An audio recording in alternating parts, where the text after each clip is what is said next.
Welcome to Subramani. I have done videos saying why financial literacy or financial education is very important. So today I'll give you specific reasons why I think financial education is very important to you, to all of us.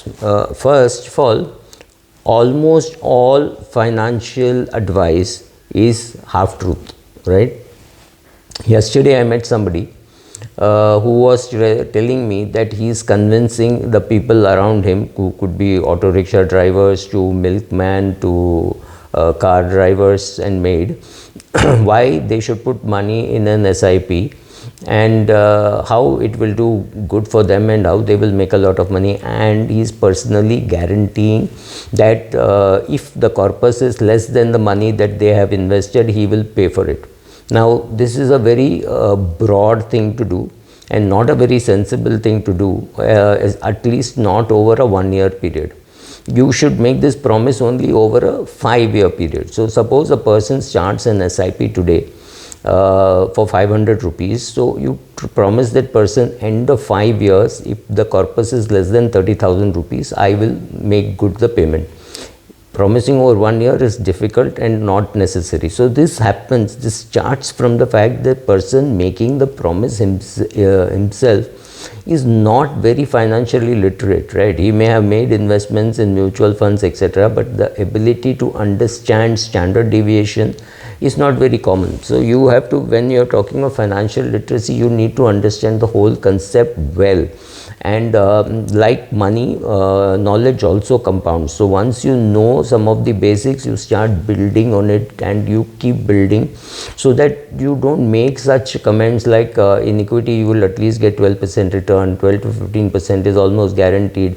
You have to understand that things can go wrong. All that happens only because you are financially literate, and what you hear from your advisor or when you are giving advice, you don't make such statements. For example, I can tell you that term insurance is good, but for somebody term insurance may not be very appropriate. Maybe that person needs a endowment plan because that person may not be very disciplined in paying the premium. Now if the term insurance, if you don't pay the premium after 5 years or 6 years, 1 year you forget, chances are if the policy is lapsed and you are not in great shape, then you're uninsured and suddenly you may even be uninsurable. For some people endowment may be appropriate, for some people term insurance will be appropriate, but for nobody is term insurance with return of premium appropriate, because then you can't throw away the term insurance policy, right? So I go create a video saying term insurance is good.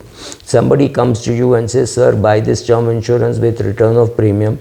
It looks like a derivative. It is a derivative, but it's a very unhealthy derivative. So to be able to make those distinctions between what is being offered to you, is it good or bad, right? That's all very important, and that subtleties you can understand only when you are yourself financially literate. And to use an old adage, if you think financial literacy is expensive, try financial ignorance, right? It's an old line which many people have used, including me, in the past. So don't try financial ignorance, it's far more expensive. Also understand that if there were a one size fits all in financial planning, many of us would have just made a plan, printed it and distributed it, maybe given it free over the net, maybe PDF would be available. Unfortunately, the plan available for you may not be the same plan for your brother. I mean, I have met brothers who spend, one brother who spends 1,800 rupees per month on electricity, and one brother whose bill is 18,000 rupees. I am not exaggerating, 1,800 and 18,000.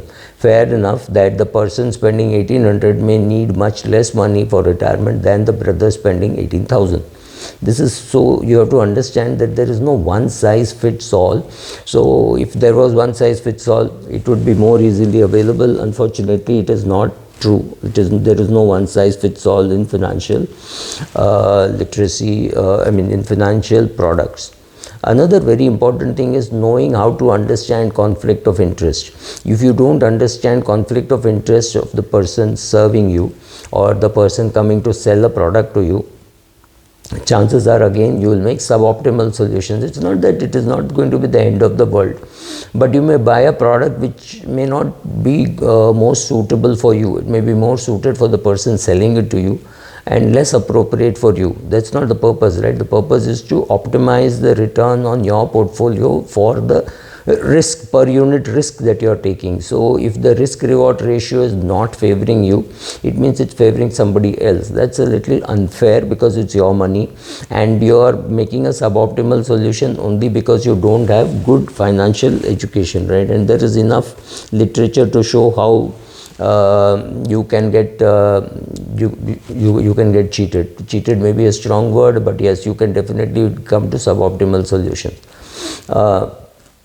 See, one more thing is you can delegate a lot of authority, but the responsibility is yours. You can't say that, look, I trusted my relationship manager, I trusted my advisor. Of course you delegated. You thought, oh, he or she will do all the understanding on my behalf. That's fine, but the responsibility ultimately yours. Whether you have adequate money for retirement, whether you have whether your spouse and children have enough money in case of your death, or in case you are in coma, how do you access your money? These are all things which you should know, so that your spouse and children know how to access your money for your benefit when you are alive and for their benefit when you are no longer there. So financial education is not, or financial literacy is not just about you knowing. It is also about making sure that the people around you know what you have done, why you have done. Like if they don't know why you have taken a term insurance policy, what happens if a policy, if some insurance agent walks in and tries to convert that whole thing into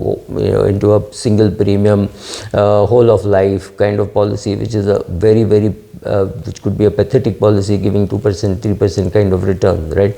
So that they don't make suboptimal decisions, you have to keep yourself updated and teach them financial literacy. Once they are financially literate, they will not then ask you, why are you making a will, what is the hurry, and things like that. So participating with the family is a very important thing of financial literacy. So having delegated authority, don't say, oh, I got cheated, I don't have enough money for retirement. That means you delegated responsibility. Be careful.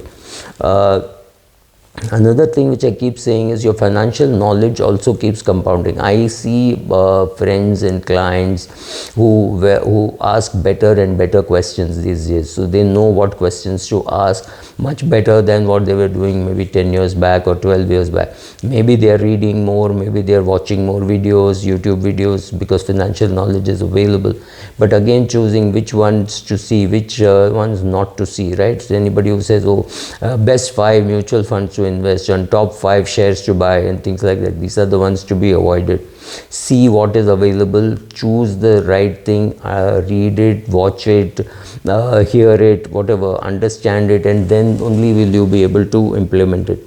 So you have good knowledge, the knowledge will compound, and when you apply that knowledge, you will get better and better at it, right? One more advantage about financial literacy is whatever, any asset of yours can go to zero, except of course the annuity and financial knowledge. Nobody can take it away from you. That's one huge advantage of financial knowledge. Once you have it yourself, you don't have to worry about somebody mis-selling a product to you or to your family or to your extended family, or you can be sure that your maid servant or driver or etc. are not being cheated of their hard-earned income, and that they are not borrowing from wrong sources, they are not paying usurious rates of interest. Teaching the circle just immediately around you is very useful. You can do it for free, of course, and they will all be grateful to you, simply because, not for the rest of their lives or something like that, but having initiated them, I think they will have some gratitude, and you will yourself feel good that, oh, I did something in financial literacy, or just making another person's life better. Thank you.